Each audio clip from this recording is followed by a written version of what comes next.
அந்த மூஞ்சிய பாருங்களேன், இது 20 பவுன் போட்டுச்சா? அந்த 50 லட்சத்தை நீங்க கொடுத்துருங்க, அது பணமா கேட்டாங்க. 50 லட்சமா? என்னோட மாமனார் வந்து என்னை கூப்பிட்டுட்டு, உங்க வீட்டில் எதுவுமே செய்ய வேண்டாம், எனக்கு என்ன தேவையோ அதை ஃபுல்ஃபில் பண்ணி கொடு. மாமனார். ஸோ அந்த டைம் வந்து நான் கன்சீவ் ஆயிட்டேன். ஆனால் கன்சீவாக இருக்கேன்ற விஷயமும் எனக்கு தெரியாது. அதாவது அவங்க தான் இதுல உஷாரா இருக்கணும்னு தான் சொல்ல வரோம் நாங்க. வரதட்சணையால வந்து ஒரு வீட்டில் இருக்கக்கூடிய மாமனார் அட்ஜஸ்ட் பண்ணிட்டு போன்னு சொல்ற அளவுக்கு ஒரு வரதட்சணை கொண்டு போகுங்கிறது வந்து ரியலி ஷாக்கிங். இன்றைய சூழ்நிலையில் வரதட்சணை மணமகன் வீட்டார் விசஸ் மணமகள் வீட்டார். ஒரு திருமணம் அப்படின்னு சொல்லி பேசும்போது மறைமுகமாகவோ எப்படிலாம் வரதட்சணை கேட்குறாங்க? வரதட்சணை வெறும் நகைபட்சத்தில் மட்டும் வரல. ஸ்டார்டிங் அந்த பேசிக் கல்யாண செலவில் ஆரம்பிச்சு ஒரு பையனுக்கு வாங்கி கொடுக்குற ட்ரெஸ்ஸில் இருந்து மாப்பிள்ளைக்கு செயின் போட்டு வரவே இருக்கிறது. மாப்பிள்ளை அப்பதான் வந்து முறுக்கு பிடிப்பாரு, எனக்கு டைமண்ட் தான் வேணும், எனக்கு பிளாட்டினம் தான் வேணும். ஒரு பவுன்ல மோதிரம் போட்டதா தலைக்கு எண்ணெய் வச்சுப்பேன்னு சொல்லி கடத்தடியில உட்கார்ந்துட்டு இருக்காரு மாமா. உங்க இதுல வந்து டைமண்ட் மோதிரம் எதிர்பார்த்தாங்களா? ஆமா சார். இது கொஞ்சம் புதுசா இருக்கு. நீங்க சொல்ற செயின் நான் பாத்திருக்கேன், நிறைய வீடியோஸ்ல கூட இருக்கும், செயின் போட்டு வர இருப்பாங்க. செயின் போக டைமண்ட் மோதிரம். ஆக்சுவலி இதை விட வித்தியாசமான விஷயம் என்னன்னா தலை தீபாவளிக்கு கொடுப்பாங்க.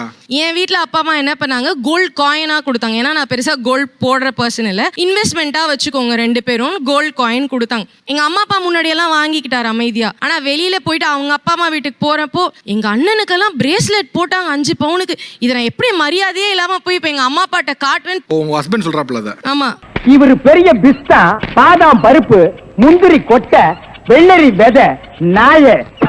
எங்க அப்பாக்கு நான் அழுது பேசி எங்க அப்பா தலை தீபாவளியோட நகை கடைக்கு கூட்டு போயிட்டு அந்த கோல்ட் காயினையும் கொடுத்து அதுக்கு மேல பிரேஸ்லெட்டையும் கொடுத்தாங்க. ஏன்னா கோல்ட் காயினை வாங்கினதுக்கு அப்புறம் ஏன் அதை வாங்குறீங்க, அது உங்க பொண்ணுக்கு கொடுத்தது தானே. அத வேற சொல்றாங்க. ஆமா, கோல்ட் காயின் உங்க பொண்ணுக்கு கொடுத்துருங்க, பிரேஸ்லெட் நீங்க எனக்கு போட்டுடுங்க, ஏன்னா எங்க அண்ணனுக்கு அப்படி போட்டாங்க. அட வெக்கம் கேட்டுவீங்களா? இதுக்கு எதுக்குடா வெள்ளையங்கிலி மாலைன்னு?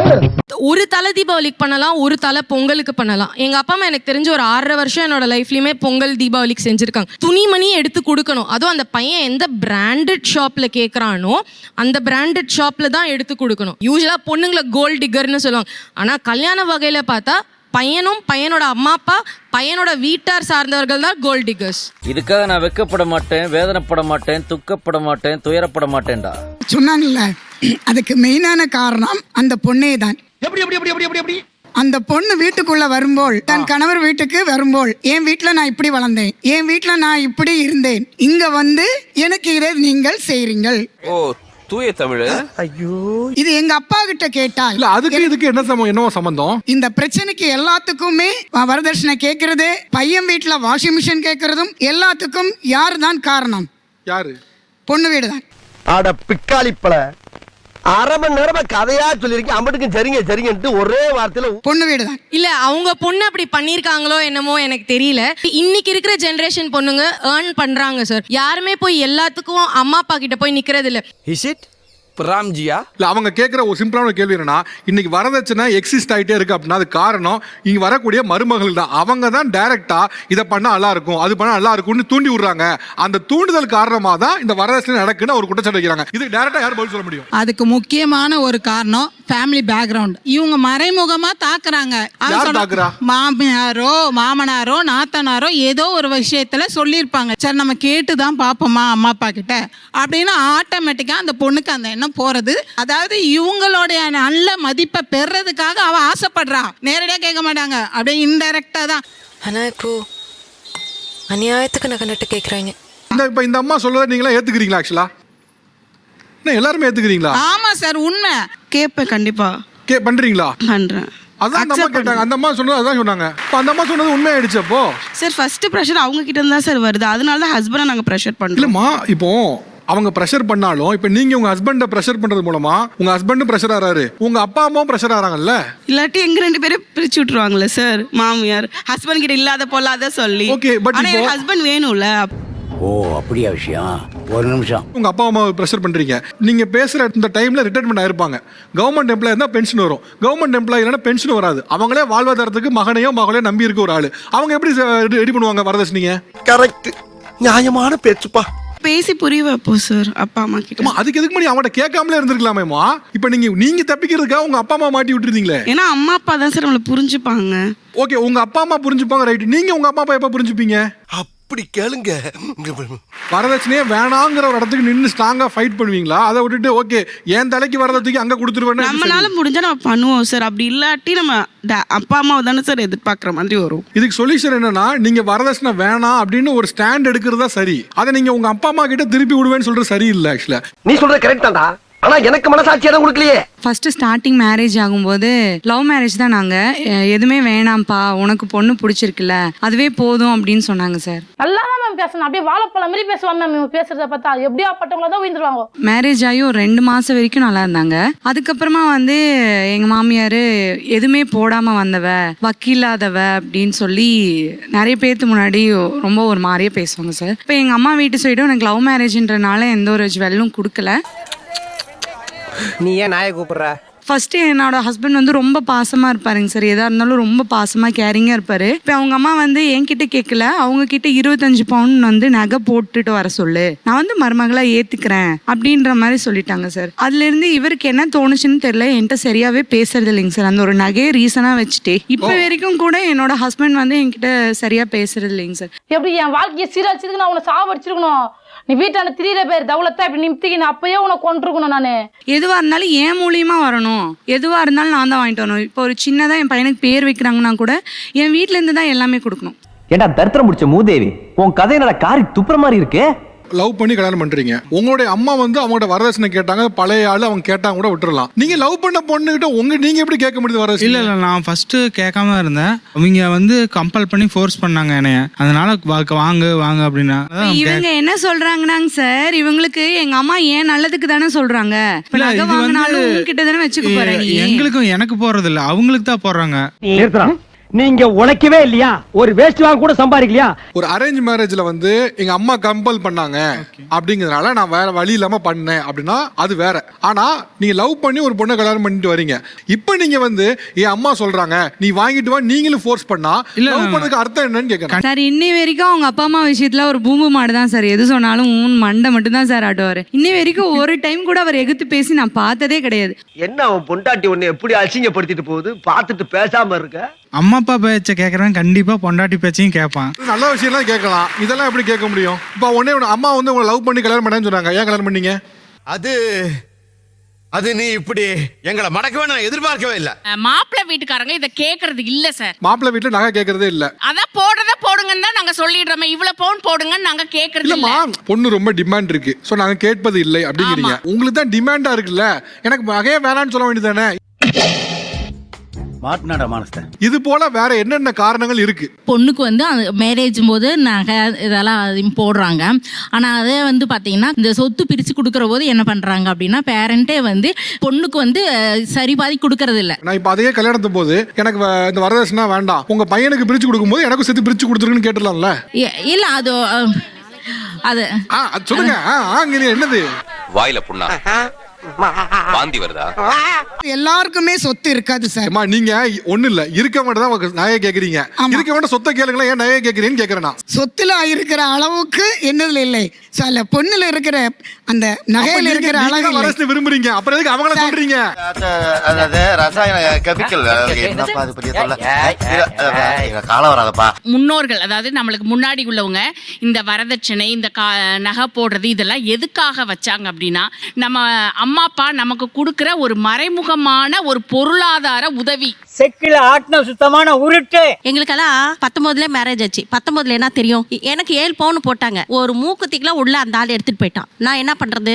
ஆளு இல்ல, குடும்பம் இல்ல, தனியா பச்சை குழந்தை விட்டுட்டு போனாங்க. என்ன மேம் பண்ண முடியும்? இப்ப இவங்கள மாதிரி என்ன பண்றது? சொல்றா என்ன நம்ம பேசுறா ஏதாவது பேசுறா.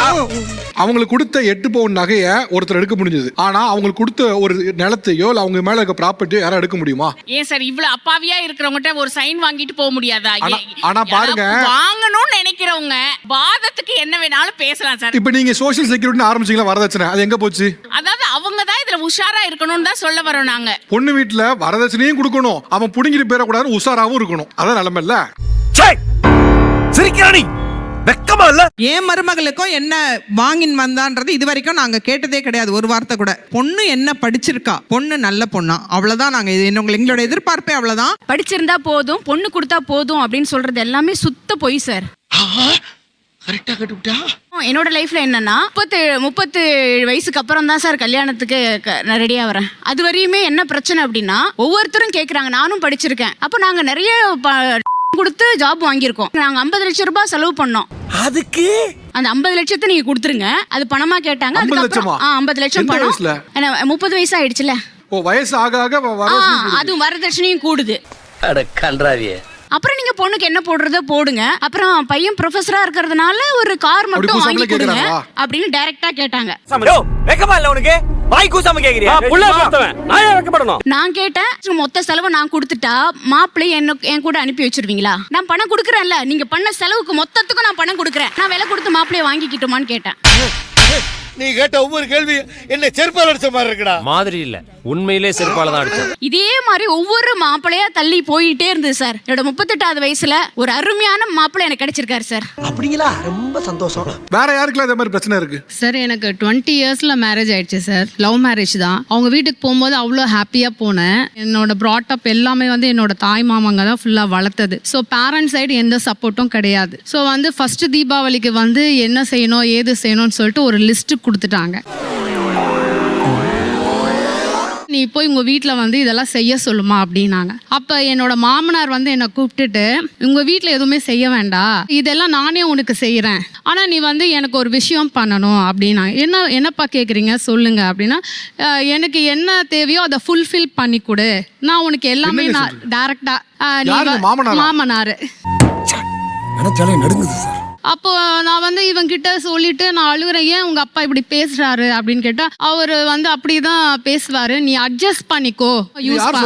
ஹஸ்பண்ட் சொல்றாரு. நீ எல்லாம் ஏன்டா உசுரா இருக்க? இதெல்லாம் ஒரு போப்பாடா. ஸோ அந்த டைம் வந்து நான் கன்சீவ் ஆயிட்டேன். ஆனா கன்சீவா இருக்கேன்ற விஷயமும் எனக்கு தெரியாது. இதுக்கப்புறம் இங்க இருந்தா கஷ்டம் சொல்லிட்டு என்னோட அப்பாட்ட போயிட்டு சொல்றேன், நான் தெரியாம லவ் மேரேஜ் பண்ணிட்டேன் அப்படின்னு சொல்லுவேன். என்னோட வளர்த்த மாமா யாருமே வந்து எங்க கிட்ட பேசவே இல்லை, லவ் மேரேஜ் பண்ணிட்டேன் அப்படின்னு சொல்லிட்டு. உடனே என்னோட மாமியார் என்ன பண்ணிட்டாங்க, உங்க வீட்டில் எதுவும் செய்யறதுக்கு ரெடியா இல்லை, நான் வந்து எங்க அண்ணன் பொண்ணை தான் வந்து இவனுக்கு கல்யாணம் பண்ணி வைக்க போறேன் அப்படின்னதும், அப்போ லாஸ்ட் இந்த மாதிரி ஒரு இஷ்யூஸா வந்துட்டே இருந்துச்சு. நான் கன்சீவ் ஆயிட்டு பாப்பா பிறந்துட்டா. கடைசியில் என்ன பண்ணுச்சு அந்த அம்மா, நான் ஸ்ட்ரீட்ல வந்து இனிமேல் நீ வந்து என் வீட்டில் வாழ முடியாது, என் பையன் கட்டின தாலியை கூட சொல்லிட்டு அப்படியே அறந்துடுச்சு. நான் பொம்பளை ரொம்ப மதிக்கிறேன், ஆனா இப்போ எனக்கு வேற வழியே இல்லமா. அன்னிலேருந்து இப்போ வரைக்கும் அவன் வரல. நான் ஆஸ் அ சிங்கிள் பேரண்டாக என்னோட டாட்டரை வந்து இன்னைக்கு MBBS முடிக்க வச்சிருக்கேன். ஆக்சுவலா வரதட்சணையால உச்சபட்ச பிரச்சனைங்கிறது வந்து நம்ம தற்கொலை நினைச்சிட்டு இருந்தோம். ஆனா வரதட்சணையால வந்து ஒரு வீட்டுல இருக்கக்கூடிய மாமனார் செக்ஷுவல் ஃபேவர் கேட்க முடியும், இன்ஃபேக்ட் கணவரும் வந்து அட்ஜஸ்ட் பண்ணிட்டு போன்னு சொல்ற அளவுக்கு ஒரு வரதட்சணை கொண்டு போகுங்கிறது வந்து ரியலி ஷாக்கிங். என்னப்பா பண்ண சொல்ற முருகன்? ஒவ்வொருத்தரோட வாழ்க்கையும் தாறுமாறா விளையாடுறான்ப்பா. நிறைய கேஸ்ல சார் ஃபேமிலி கோர்ட்ல பொண்ணுங்க அம்மா என்னுடைய நகையெல்லாம் வாங்கிட்டாருமா, எங்க அப்பா கஷ்டப்படுத்திட்டு போட்டது அப்படின்னு சொல்லுவாங்க. அப்பெல்லாம் இவங்க என்ன சொல்லுவாங்க, அந்த மூஞ்சிய பாருங்களேன், இது 20 பவுன் போட்டுச்சா, அவங்க அப்பாவே ஒண்ணு இல்லாதவன் அப்படின்னு சொல்லுவாங்க. ஒத்துக்கிட மனசு இல்லனாலும் அதான் நேசம். இவனுக்காக வாழ்நாள் முழுக்க உழைச்சி போட்டு கஷ்டப்பட்டு எல்லாமே பண்ணக்கூடிய மனுஷிய பணம் கொடுத்து வாங்குறான்னா உண்மையான விலை மகன், அவன் மணமகன் அல்ல. சூடு சொரணை மானம் மரியாதை உள்ள ஒரு மனிதன் ஒரு பெண்ணிடம் இருந்தோ பெண் வீட்டாரிடம் இருந்தோ ₹1 கூட எதிர்பார்க்க மாட்டான்.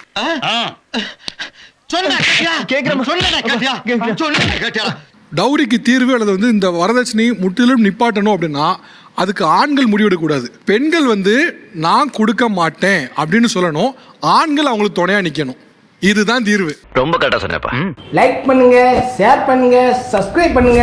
அந்த பெல்லுங்கிற பட்டன் இருக்கும், உங்க பொண்ணான கையால அந்த பெல்லை மட்டும் கொஞ்சம் அமுக்கிடுங்க.